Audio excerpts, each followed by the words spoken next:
Dr. Brown? Can you hear me, Dr. Brown?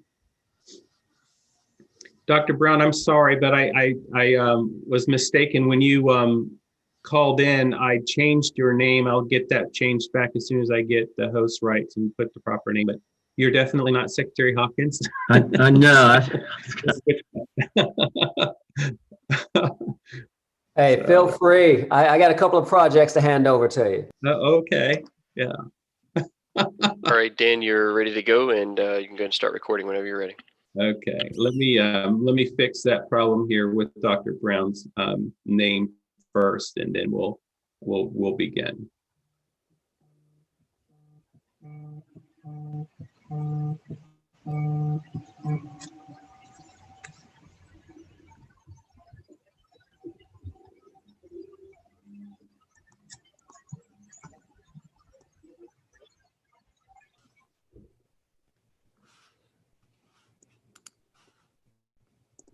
All right, Dan, shall I get started? Yes, you may. All right, thank you, everyone. I would like to call to order the Virginia Council on the Interstate Compact on Educational Opportunity for Military Children. Thank you all for joining us today. We will start our meeting with the introductions of new members and give them an opportunity to say hello after I read their bios, and then we'll introduce the members of the council that have been longer standing. And I'm gonna, for those that are not here yet, I'm gonna skip past and see if they join us by the end. But first, I'd like to introduce to you Rear Admiral Charles Rock. Rear Admiral Rock is a native of upstate New York. He was commissioned in 1987 through the Naval Reserve Officer Training Corps program at Texas A&M University, where he received a Bachelor of Science in Ocean Engineering. Rock holds a master's degree in National Security Strategy from the National War College. His assignments at sea include Combat Information Center Officer aboard USS Tisdale, Electrical Officer aboard the USS Abraham Lincoln, Operations Officer on USS Cole and USS Gulf, Executive Officer aboard the USS Donald Cook, and the Commanding Officer on High-Speed Vessel Swift. Ashore, he served as Command, Control, and Communication Plans Officer, U.S. European Command, Military Assistant to the Political Advisor, U.S. Joint Forces Command, Deputy Executive Assistant and Flag Secretary to the Commander, U.S. Joint Forces Command and the Supreme Allied Commander, Transformation, Division Chief, Strategic Plans and Policy Directorate, the Joint Chiefs of Staff, Chief of Staff for Navy Installations Command, Commander Fleet Activities, Sasebo, Japan, and Commandant Naval District, Washington. Rock assumed command of the Navy's Mid-Atlantic region on July 20, 2018. We are pleased to have Rear Admiral Rock on the council, and now he brings great passion and interest in ensuring military-connected children are provided a level playing field during their transition and stay in the Commonwealth. We thank you for your long service to the nation, sir, and welcome to the council. Well, thank you very much, sir. I think the biggest takeaway of that lengthy, boring bio is that simply I'm now a proud Virginian. But I'm very, very grateful for the opportunity to serve on the commission and with incredible, passionate people. So thank you very much for that. You know, I have been back in the Commonwealth a couple years now, and have had a front row seat to everything that Virginia does for our military and their families, and it just really is impressive and arguably leads the nation in support for the military. So I'm grateful to be even closer to that.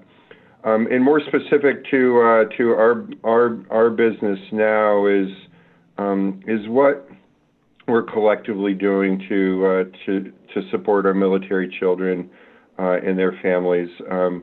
Certainly, lots to be proud of here, and I really appreciate the opportunity to be part of this team. So, thank you very much. Thank you, Rear Admiral Rock.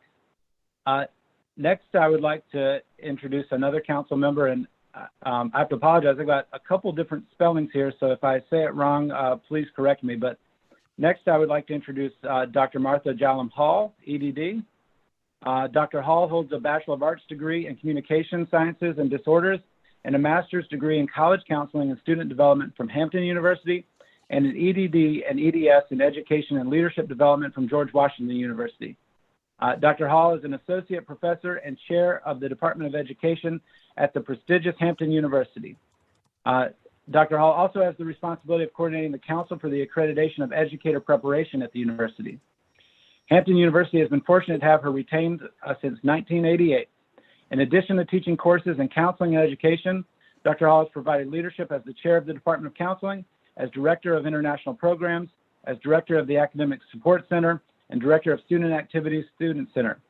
Additionally, Dr. Hall has served on a number of committees at Hampton University and Southern University. She has presented on both the national and international and published a number of articles and served as a reviewer for the Virginia Department of Education Council of Educator Programs and the Southern Association of Colleges and Schools.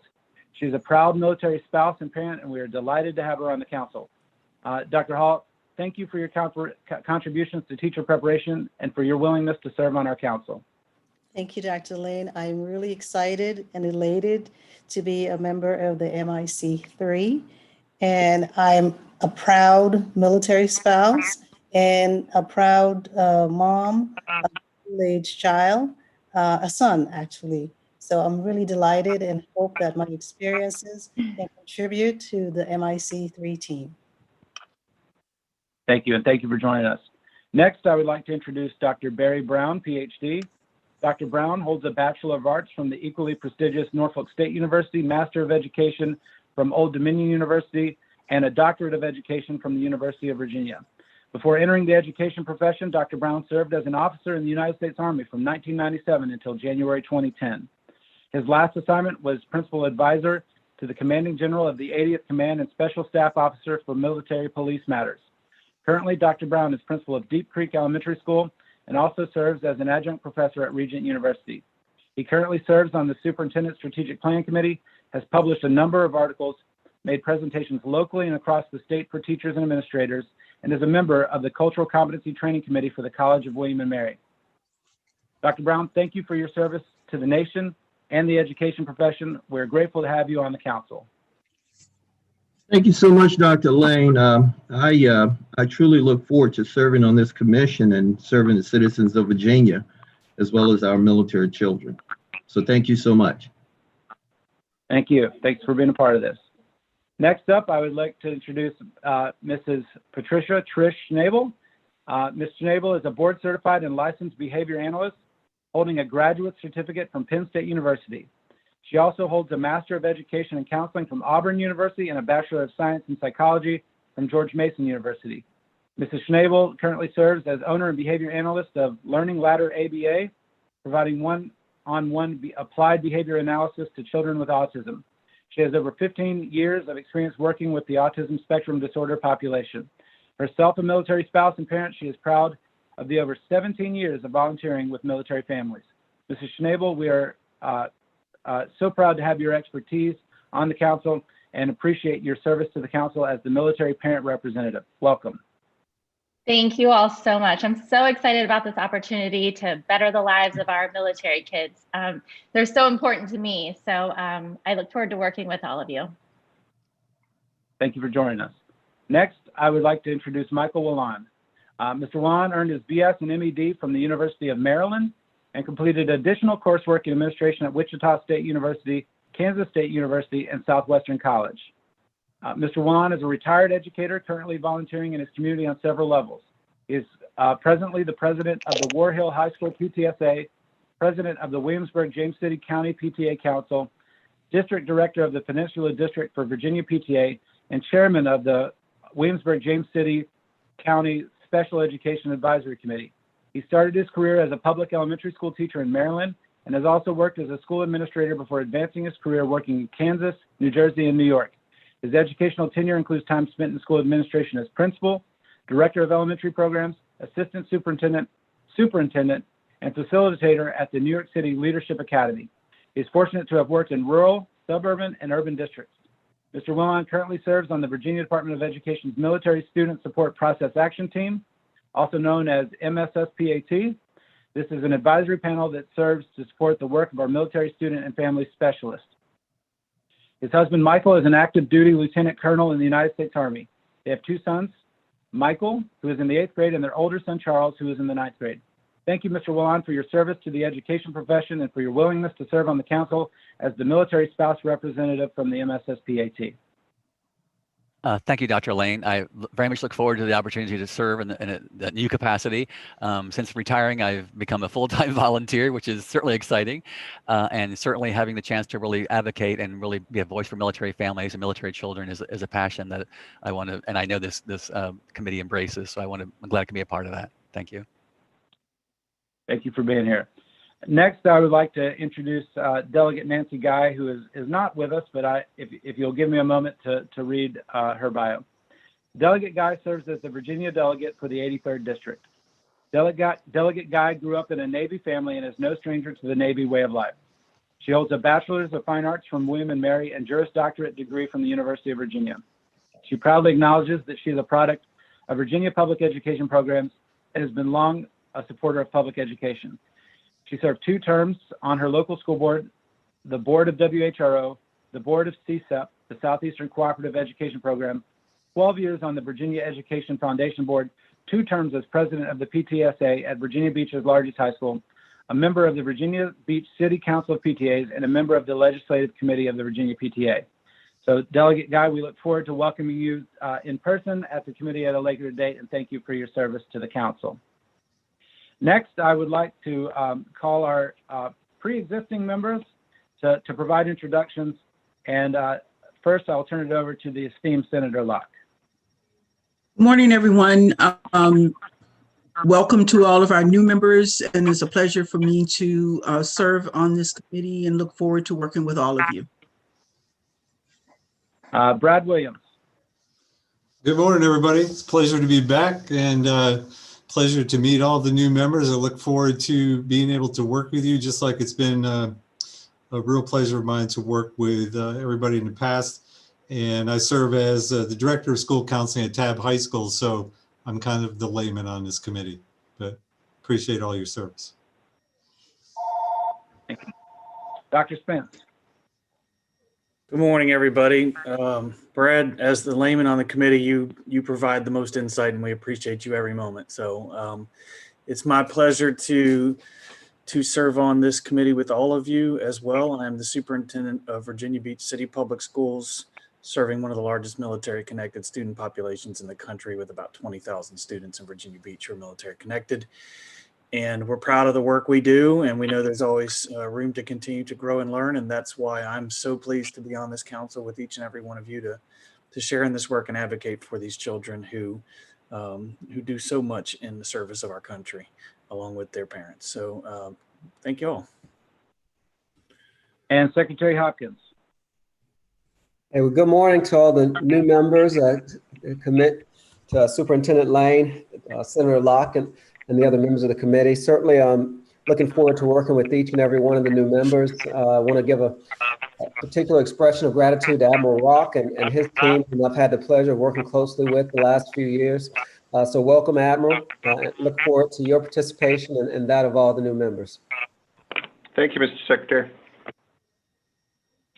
And on the call today, we have a number of staff who I will not call to introduce themselves except for one, but we have Kevin, John, and Joe who fill a variety of roles for the agency. But Dan, as the direct staff lead to the group, please introduce yourself.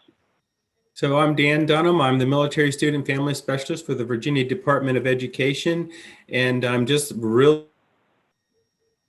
honored to have that role and responsibility for assisting military families as they transition and transition out, and to provide expertise on the Interstate Compact for the educational opportunity of military children for all agencies in the state and across the school divisions in Virginia.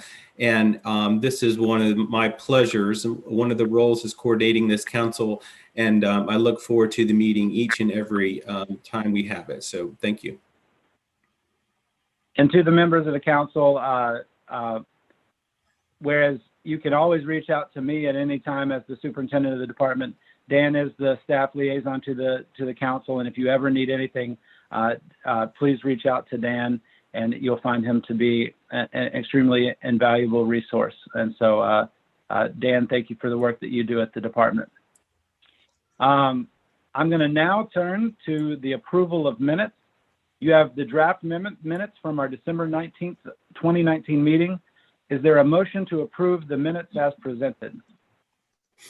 Move that the minutes be approved. Second. Motion by Senator Locke. Second by Secretary Hopkins. All in favor, say aye. Aye. Aye. Any opposed? Any abstaining? Okay, motion passes.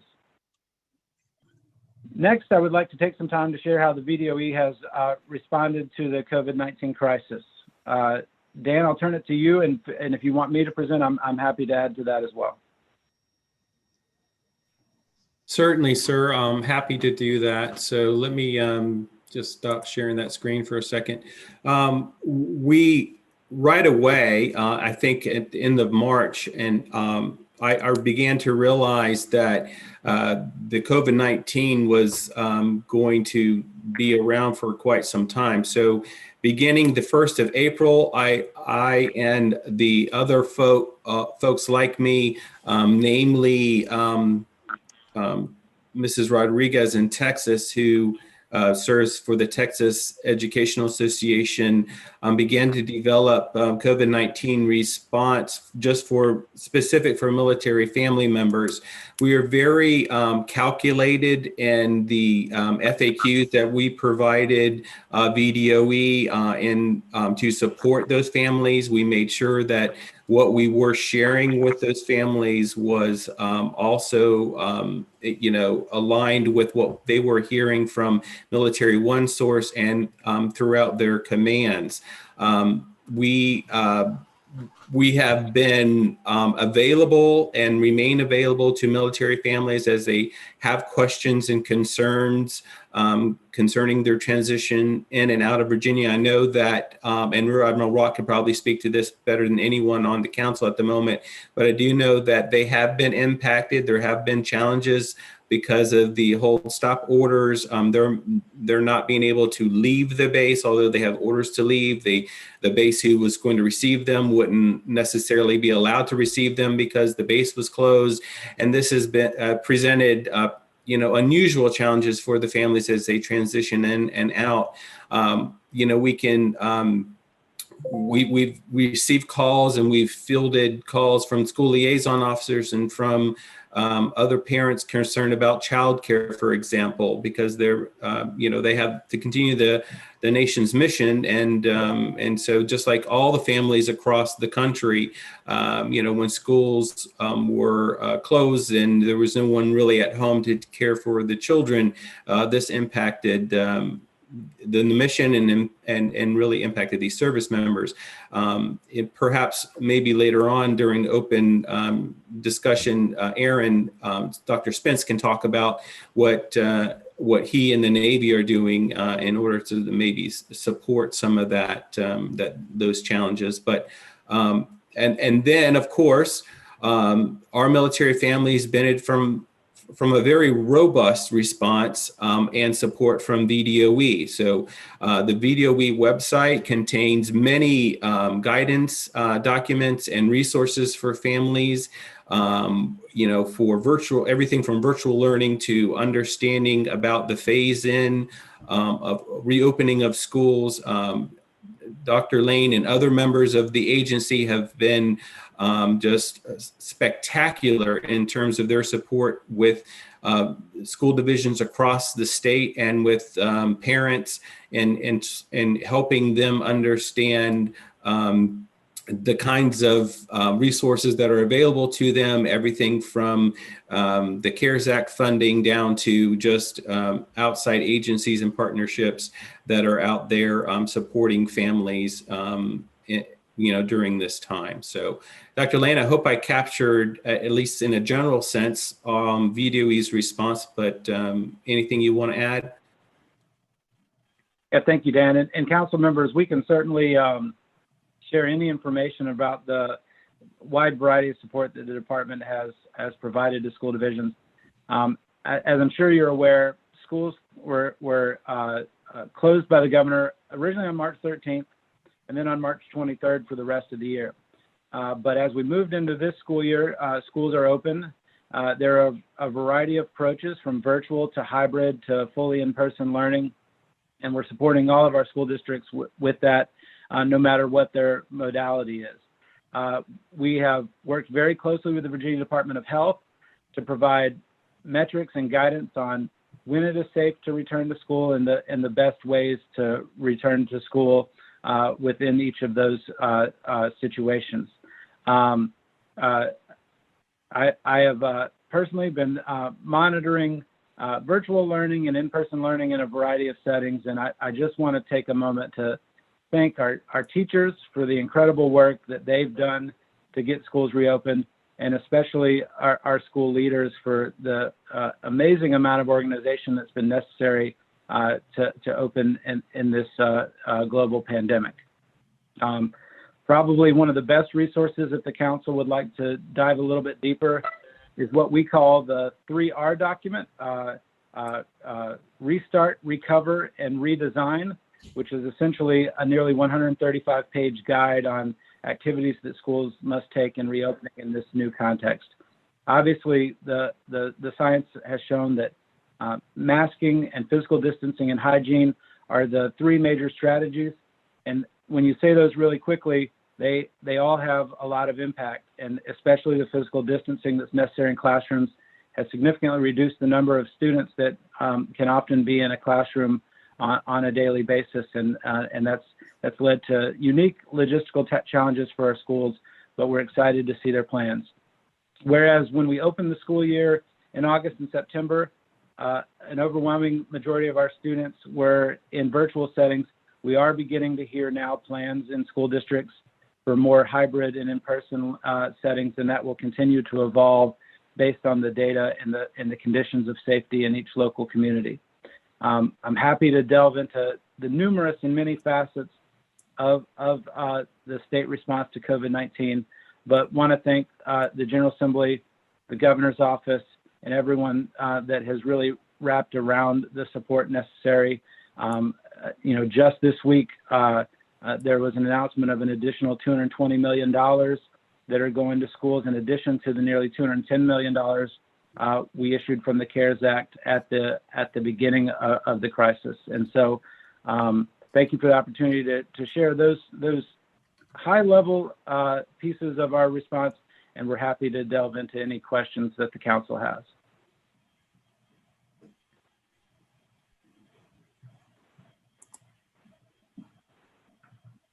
James. Okay.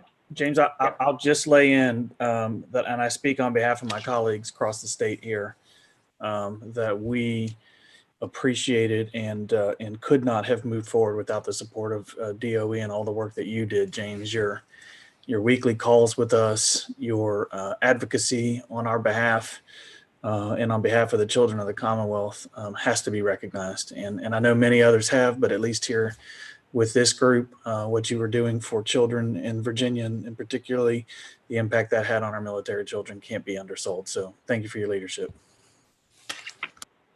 Thank you, Dr. Spence. I appreciate that. And sir, this is Admiral Rock. I do want to echo that as well, and I'm extremely grateful, Dr. Lane, for all of your leadership in really, really challenging time, and Dr. Spence, to you and the other superintendent colleagues across the Commonwealth. Just hats off to you to just seemingly make it look easy in navigating an ever-changing environment.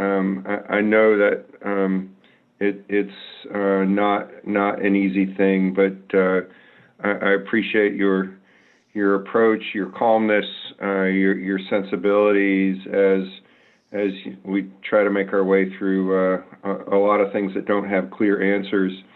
In terms of our situation within the Navy and even broader within DoD of families moving, it is flowing again. Families are changing duty stations, and we've figured out how to do this safely. But it does bring, as Dr. Lane mentioned, it does bring kind of another added level of concern upon all of us to try to answer those unknown questions. So I really do appreciate the information sharing in terms of school district by school district, and certainly the flexibility that many of the school districts have provided in terms of actual versus virtual versus the hybrid models of reopening. That makes it really easy for us to explain to our military families. And then last on childcare, not unlike what we're seeing around the country, we certainly are challenged to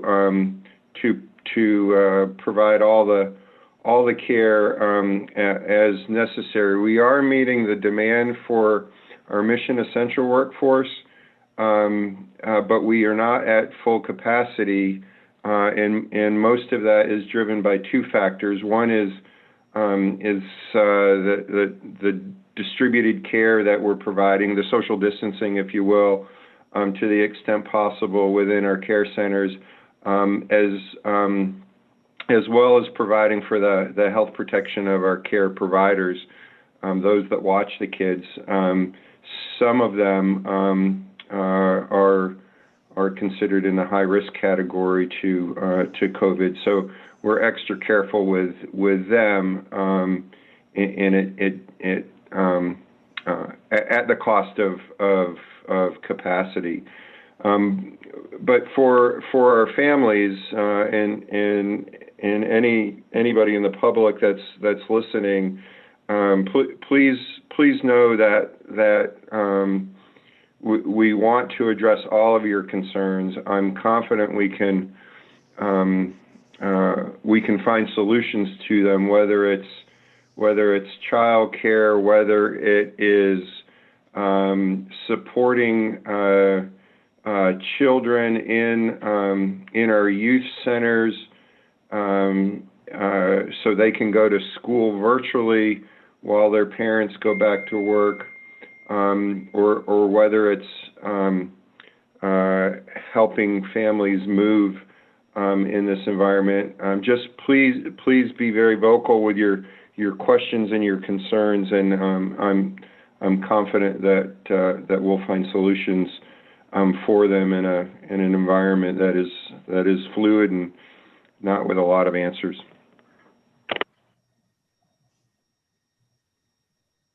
Thank you, Rear Admiral Rock.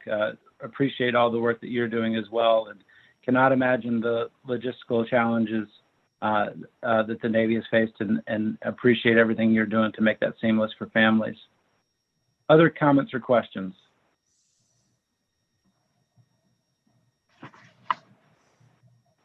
Okay, next we'll turn to our Military Student and Family Specialist update. Mr. Dunham will provide an update to the Council on engagements related to the compact support, the National Business Meeting, and to present the list of Purple Star schools selected for the 2020-2021 Purple Star designation.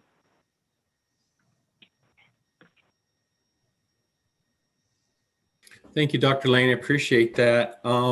So yeah, let me get started on this. Let me try to get back over to my PowerPoint. Yes, second.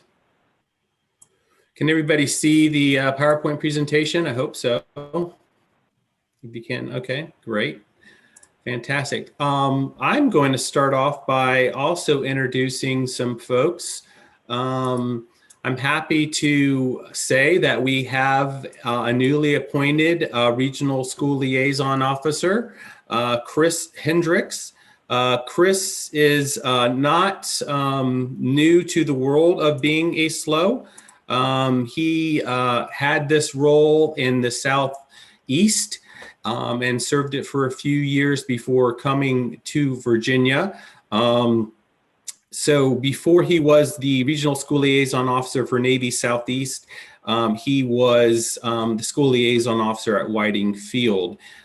He also served our country as an Army medic, and he was a high school teacher and I believe he was a football coach for quite some time. So he brings passion for education and youth, and he's a great asset to Virginia. We're very lucky to have Chris, but Chris is very lucky to be in Virginia because Chris is really interested in the Civil War, and he's as a big enthusiast for Civil War history as anyone I've ever met. There hasn't been one call that Chris and I have been on where he has mentioned something about the Civil War or wanting to see Civil War sites in Virginia. So he's extremely excited to be here because of that in particular, but because of the work that we're doing. Because I believe we are the best state for serving military families. We have the best school liaison officers in the country, and I think we do a fabulous job in supporting the families. So welcome, Chris. Next, we have a new school liaison officer for Naval Station Norfolk. This is Lindsay Fontana. She comes to us with a pretty extensive background in education, having served, there in her past.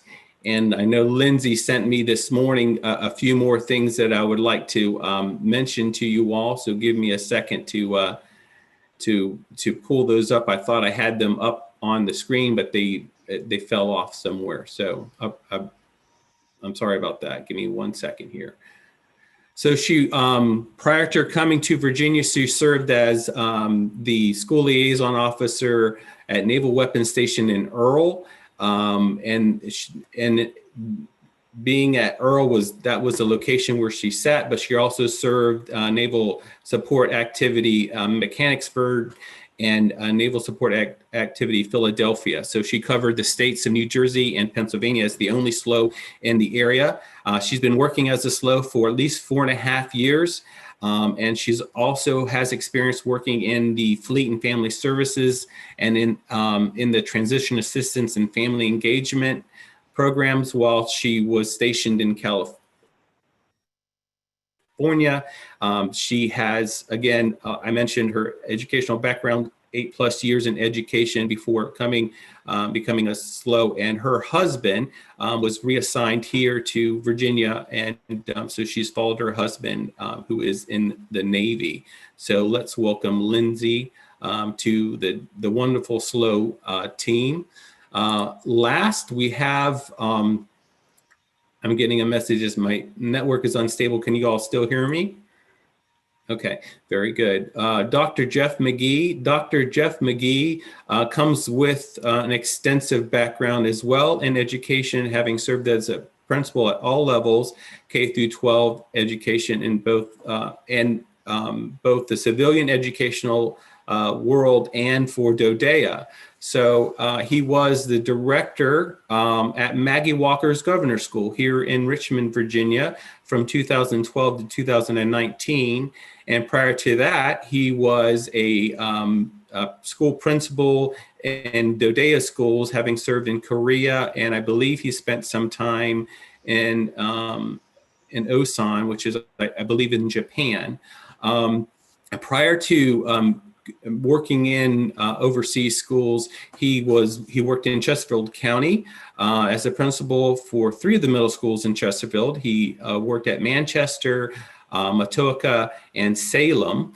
And at the Matoaka, that was that centered-based gifted program. So he comes with experience and background with gifted education, which is a great service to Virginia SLOs because he brings that expertise and his understanding of gifted programming. And I know that's an area where we'd like to see more military-connected children taking advantage of the gifted programs and specialist centers that we have across the state.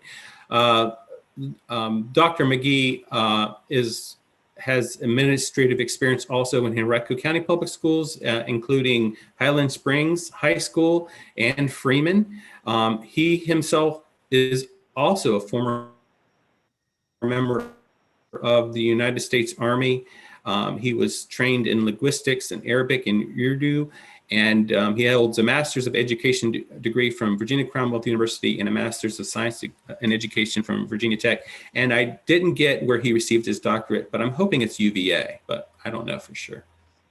So moving on, we have some compact related things that have occurred since we last met in December. And so I want to kind of mention those to you. I don't tell you about all of my activities because it would take way too long and all my engagement with families, but I do like to mention those that are compact related since this is the Council for the Interstate Compact on Education Opportunity of Military Children.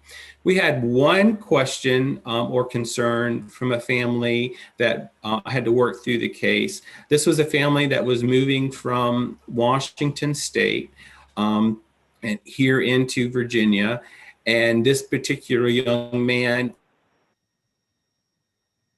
was out of sequence from Virginia in terms of where he had his math. So he basically, what was going on is that he had some algebra and geometry, but he didn't have all of the geometry. And so when he came to Virginia, the counselors put him in geometry so he can get the other content in geometry that he might have been missing.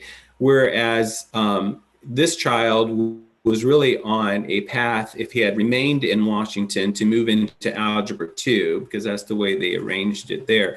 So we worked with the counselor and we determined that probably the best fit so he can stay on track programmatically, which is what the compact calls for, is to move into Algebra 2 with some support and additional tutoring and some of the concepts that he might have missed in geometry. So that's where we were able to work through that with the counselor, and that occurred for that particular child. So happy to hear that. We had 4 cases where I'm just providing technical assistance across the state to schools and or parents on guiding them about their options for graduation, whether they're graduating from the sending state. One was Dodea, one was from New York. And graduating in Virginia. And then there was some questions from school divisions about what flexibilities were in place for military connected seniors that were moving in. And I'm not certain about what states those students were coming from, but the 2 parent questions were one from Dodea and one from New York. The third one that I received a case for was eligibility for transfer and enrollment. There was a parent who was adamant that during other previous transitions, she was given official records to carry and to bring to her new school. This particular parent was moving into homeschooling into another state and wanted these official records from Virginia that she could hand carry. And when it comes to mandating that the school division provide official records to the parents, we just don't do that. The only thing that compact requires is that parents are provided all of their educational records should they want them at the cost of printing them. And when it comes to the transcripts, we provide those parents unofficial hand-carried records. So there was no requirement in the compact. And it's up to the school division to provide official, unofficial records to the parents, but they're only asked to provide unofficial records. And we explained to the parent that what school divisions normally do is they provide official records from school personnel to school personnel.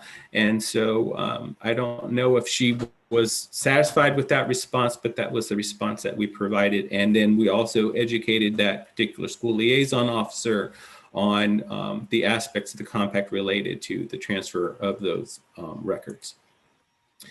These are notables that I think you should be aware of outside of the compact that I have been working through and continue to work through. We received multiple call enrollment. I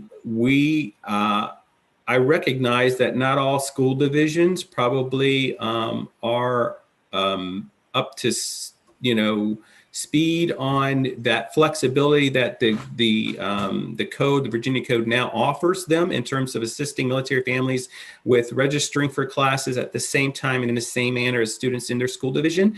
And once the parent receives orders to a installation in Virginia, so we're hopefully working, we'll be aggressive in reaching out to school divisions and doing an awareness campaign on making this flexibility better known, so that school divisions work with these families who want to enroll remotely prior to their coming, or at least begin to have conversations.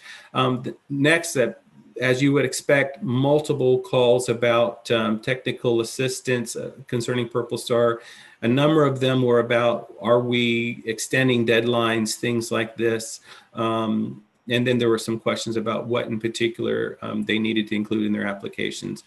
Following that were calls concerning childcare support for service members. Especially during the month of July, I began to receive a number of calls from school liaison officers asking what the Virginia Department of Education was doing to support childcare for military service members. And that really was a division-based sort of response. And so what we did was we encouraged school liaison officers to connect with their divisions, their school divisions, and ask them what was being considered, what was put in place. We also pointed them to other resources that might be available locally, whether it be through the YMCA or through some faith-based programs that I know in particular in Central Virginia were offering some sort of support for parents who were teen. Then I got a number of calls, and as did school liaison officers, for parents who wanted to homeschool and not virtual school, truly withdraw their children from public school into homeschooling. School liaison officers from across the state of Virginia had shared with me they saw an increase in the number of families seeking this option. And I also saw a number of calls increase regarding what the requirements were for notifying their superintendent that they intend to homeschool. And I think that a lot of the families just look to this. They think we're doing it anyway through virtual school, so why not at least investigate this option and look into it. And Virginia is very fortunate to have a very strong homeschool support network. And so in addition to providing them information that we provide all families that are seeking to homeschool, I also connected them with those organizations like HEAVE and the Homeschool Association for the state of Virginia, so that they could ask folks outside of our agency for things that or questions they might have regarding homeschooling. And then I received calls concerning Virginia Virtual Academy. I want to explain to council that Virginia Virtual Academy is not a Virginia Department of Education online service. It is a MOP, a multi-online provider for school divisions. I think it's Richmond City, I think it's one of the Princes, Prince Edward County, I believe, and there might be another one, but go ahead. It's Patrick County, Radford, King and Queen, and Richmond City. Right. Okay. Thank you. I appreciate that. I just didn't have it off the top of my head. This is problematic. And the reason why it's problematic, because we call the Virginia Department of Education virtual online platform Virginia Virtual. And they're calling it Virginia Virtual Academy, or Virtual Virginia is what we call ours. Anyway, it's very confusing. And so military families, when they're going online and they're looking for online education that is a public school, right away they go to the Virginia Virtual Academy website, and there they're telling the folks on their website, this is tuition free, you can sign up. Now they're saying it's closed because they're at capacity.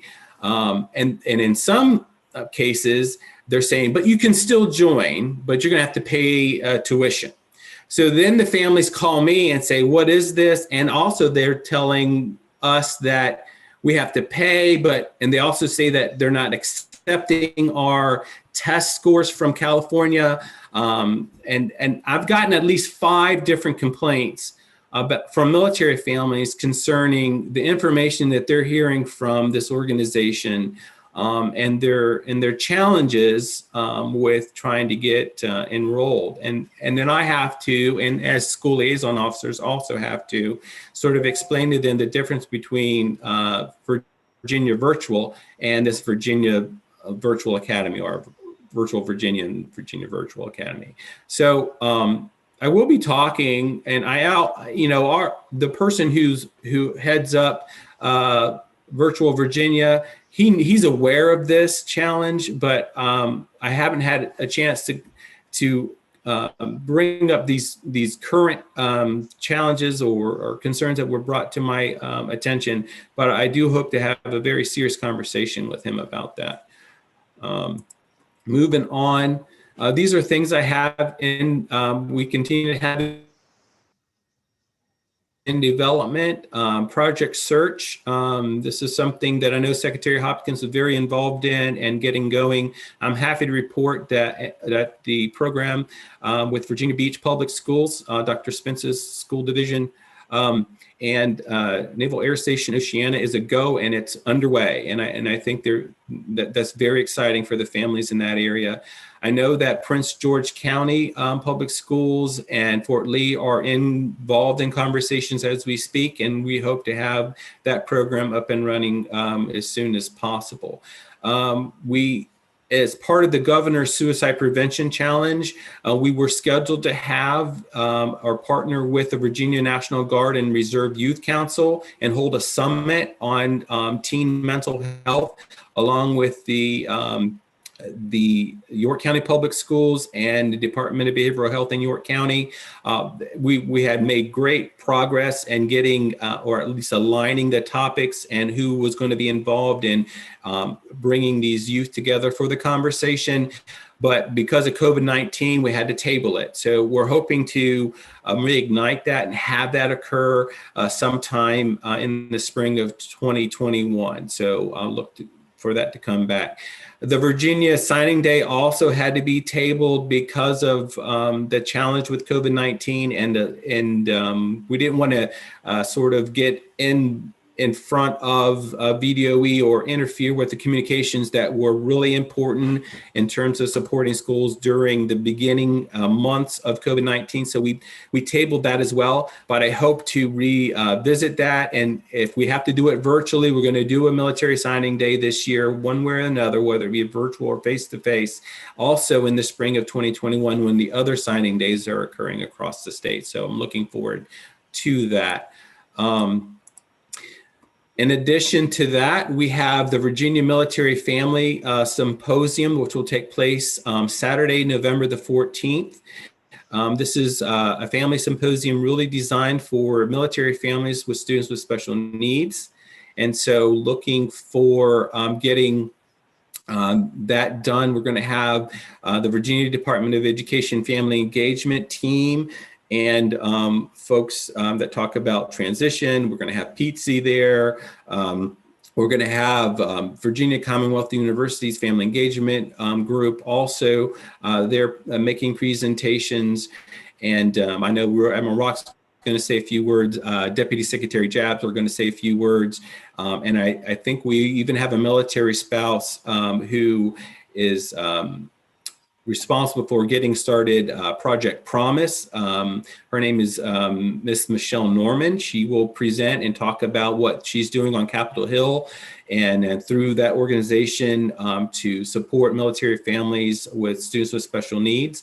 So we're excited about hearing from her and her educating military families about the advocacy. And then I learned recently from our mathematics team at VDOE that they're interested in meeting with our MISPAT members.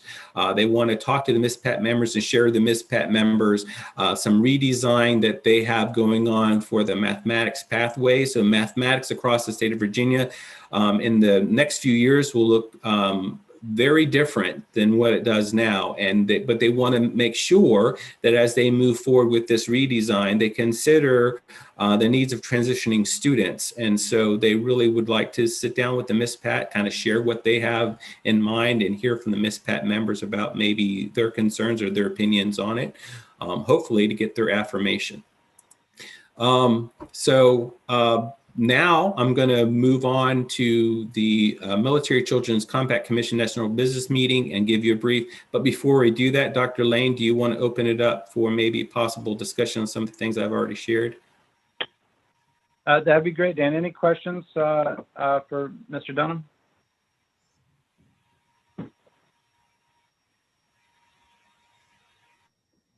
I think we can move forward, sir.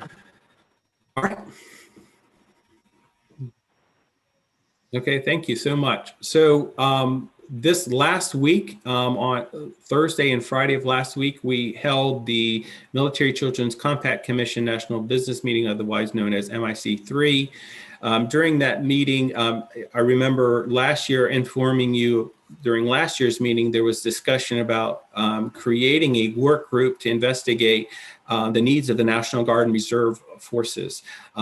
This work group presented findings that were pretty significant that indicated that their selected reserve forces in particular would greatly benefit from being included in those eligible members. And these are folks under Title 15 and Title 32 orders. So under state activation or under other activation that wouldn't necessarily be Title 10 orders. These folks endure transitional challenges just as frequently, if not more so sometimes than our active duty forces. This is probably the first time, well, the largest deployment of National Guard and Reserve forces in 100 years. So it warranted,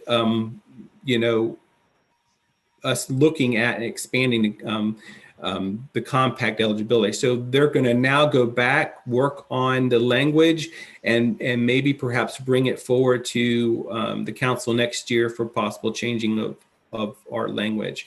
I mentioned this during the last council meeting and in the hopes that perhaps we could look at developing some language outside of the compact for the General Assembly to consider. But we never did get a patron to do that because we wanted to also include folks who worked, through NCIS or through the State Department, because those folks are also enduring challenges to transition. And those families are also serving in the interests of our national defense and sometimes are embedded with our active duty forces abroad.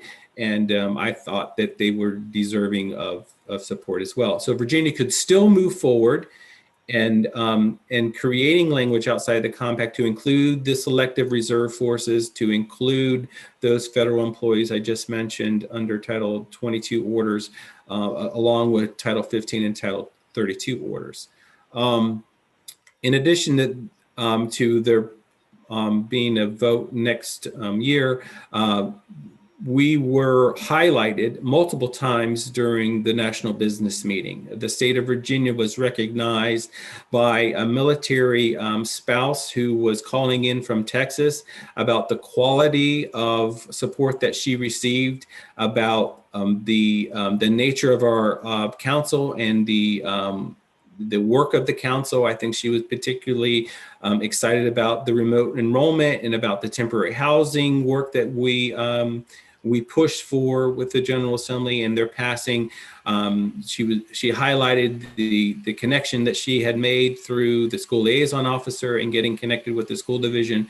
And then retired Army General Kathleen Berg, who is the commissioner from Hawaii, during her presentation on the work group, findings of the work group, sort of shared her appreciation for the work that Virginia was doing through with connection with the Virginia National Guard and Reserve, and some of the resources that I had shared because of a meeting that I had attended up in Washington, D.C. on the needs of Virginia National Guard and Reserve forces. So Virginia was again, recognized for the quality of support that we give military families, and I was very pleased to hear that happen on the national stage.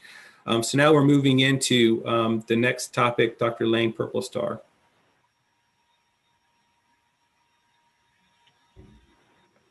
Thank you, Dan.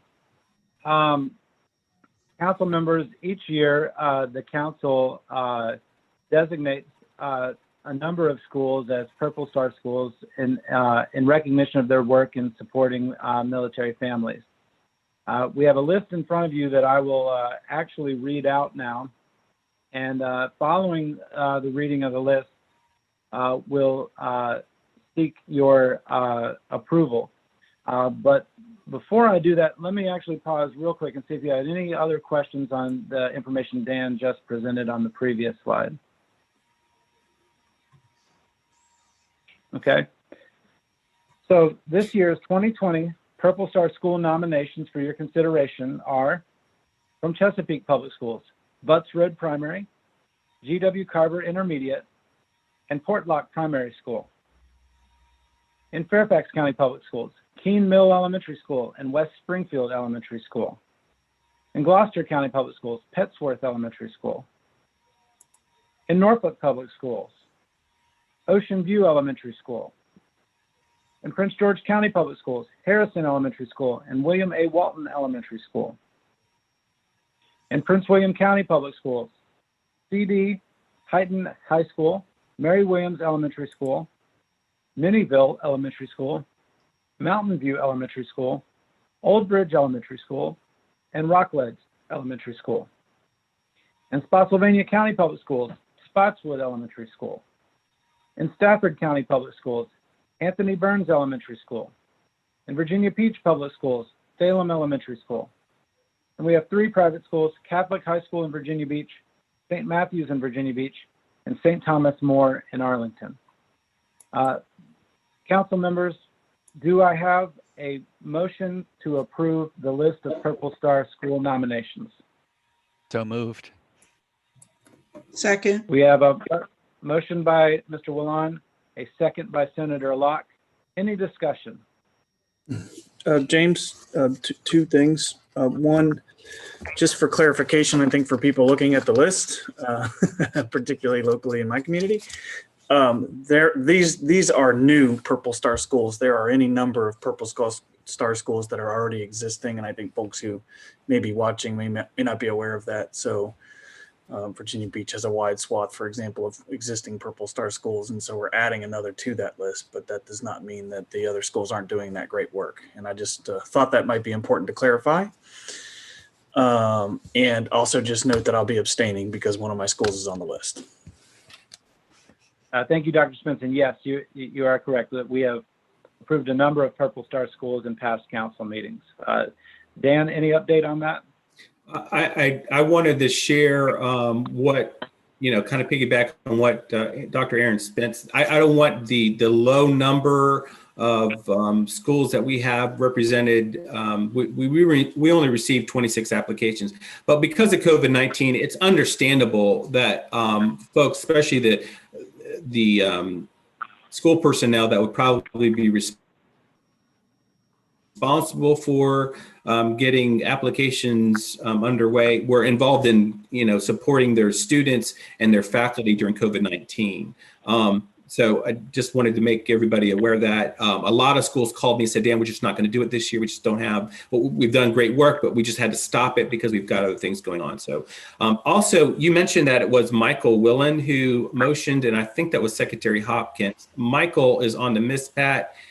Councilmember Wollon, it might be a good idea if you were the one who motioned, probably to abstain since you were on the MISPAT that did some of the reviews. Okay, well, thank you for that information, Dan. I did see Mr. Wollon make that motion. Secretary Hopkins, would you be willing to make the motion? Or Dr. Brown? Yeah. Sure, I'll make the motion. So motion by Dr. Brown and Senator Lockhart. Can I still accept your second? Yes, I'll second. Thank you. Thank you. And so any other further discussion?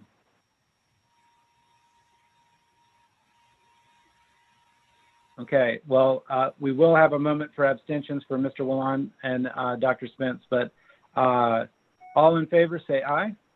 Aye. Aye. Aye. Any opposed? And abstentions? Abstain. Okay, and 2 abstentions. Motion passes. Congratulations to all of our new Purple Star designated schools.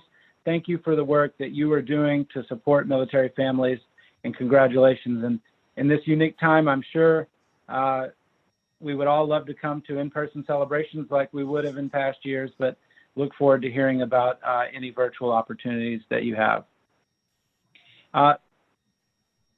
Any final questions on Dan's report in general before we move on to the next item? Michael?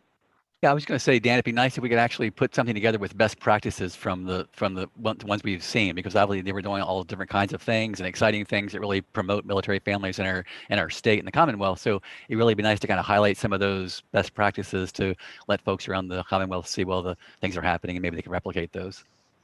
Yeah, no, I think that's a great idea. We can do that during the next council meeting, and we're probably going to have 1 or 2 appeals that we're going to have to consider. And so we can certainly bring in some of the best practices that were found during the review of the applications. Great. Hey, Dan, and when you prepare that, I know you're going to send it to the council, but just as sort of a heads up, the Chief of Staff and I had occasion to speak with the Department of Defense's new representative for intergovernmental affairs. And so Ms. Heather Hopkins is providing information directly from the states to Secretary Esper, and they're looking at these types of quality of life issues. So we did have the chance to brief her on Project Search and the Purple Star designation. So we can combine what you have with what we're sending up to make sure it gets to DOD as well. Roger that. Thank you, Secretary.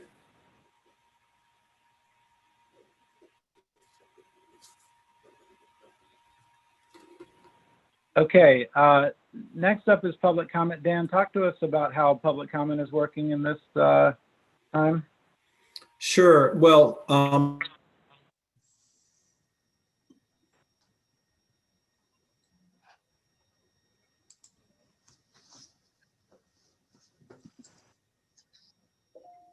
Dan may have frozen on us there. I know at the beginning of the meeting, there was a note on the screen that public comment could be sent. Sorry, Dan, you froze for a second. Go ahead. Okay, I'm sorry. I was just going to say I haven't seen any anything coming in for public comment either through my email during the meeting or prior to us meeting. So anyway. Well, for those viewing on YouTube or in other locations, you can send an email to Mr. Dunham, and any public comment will be provided to the council, and we will accept that at that time. And we really appreciate any public comment that you may have. And Dan, just while we have listeners on YouTube, do you want to share your email address verbally? Sure. So anyone that's watching can send me an email with those public comments to Dan.Dunham, spelled DUNHAM, at doe.virginia.gov. And if before we close the meeting today, we get any public comment, Mr. Dunham, let us know, and I can, with the council's permission, go back to that. But at this time, we'll close public comment, and if we come back to it, please let us know. Next up is our time for open discussion. So I would like to open the floor, council members, as an opportunity to address your ideas, concerns, and questions so we can address particular issues of importance and interest, not only now, but at future council meetings. And so certainly bring up anything now, but if there's anything specific you would like us to address at the next council meeting, now is a great time, and we'll make sure it's on the agenda. Anybody have topics for next time that you would like to see focused on?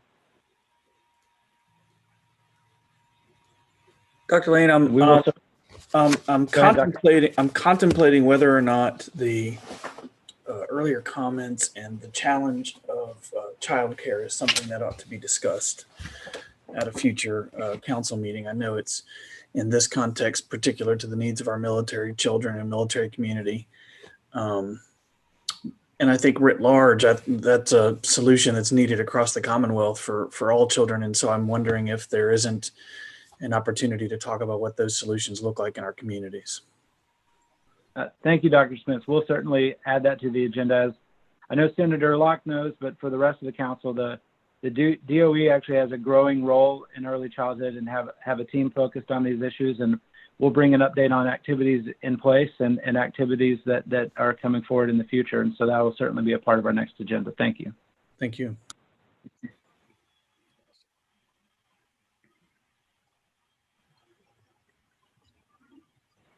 Okay, hearing no other topics, Mr. Dunn. Dr. Lane, would now be a good time to discuss whether or not the council would like to meet in December for the appeals. This would be prior to, of course, Christmas break. I'm thinking about the second week or first week in December. And thanks, Dan. Historically, the council has scheduled a meeting in December just before the General Assembly session to determine if there were legislative priorities that wanted to be promoted by the council. And so that's another topic that we can discuss if there are ideas from the council. But we will have a number of Purple Star appeals to consider. How does the council feel? We can certainly work with your calendars offline, but is everyone comfortable with a December meeting as has been the practice in the past? It looks like a general head nod for yes. Yes. Yes. Okay, well, we will work on an agenda based on some of the feedback we got today and other topics, and certainly those appeals. And Mr. Dunham will look at calendars and circle back with you as soon as possible on the December meeting.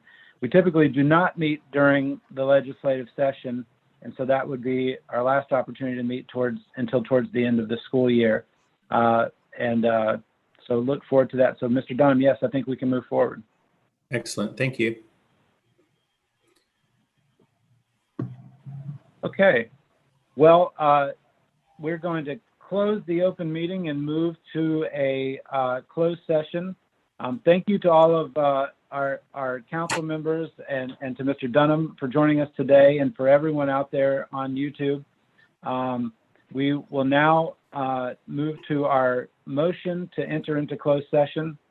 The military identifier data is not a public record.